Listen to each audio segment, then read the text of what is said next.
The more a man wants to see and hear in the forest, the more quietly one should move around there. It's nature's general evolution strategy. Take the victims, for example, boars or moose. They usually make a lot of sound. Tree branches crunch under them. They are not ashamed to grunt or scratch, while predators move quietly. Why? Because a predator is an observer in the first place. It looks around, examines what to attack next. I don't want to attack anybody, but I want to stay unnoticeable.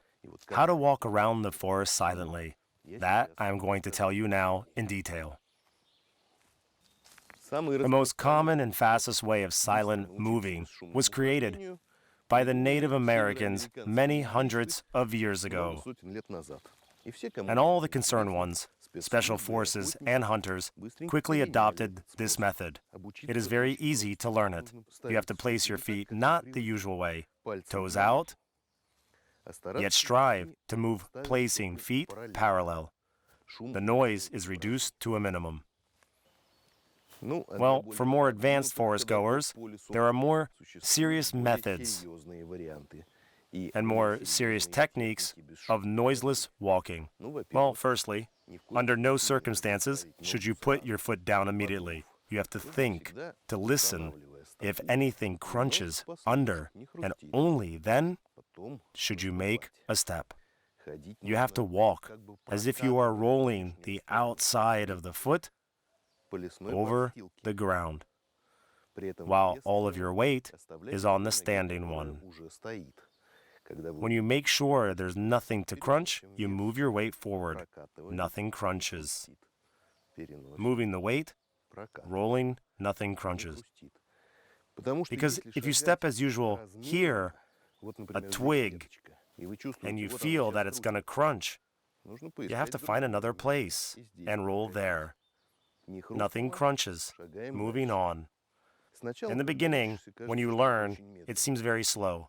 But after a little practice, you will be able to walk fast and silent.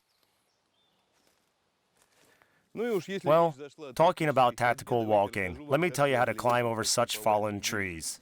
To be honest, it's not an obstacle at all, but imagine that this tree is a bit bigger in size and lies under a wider angle.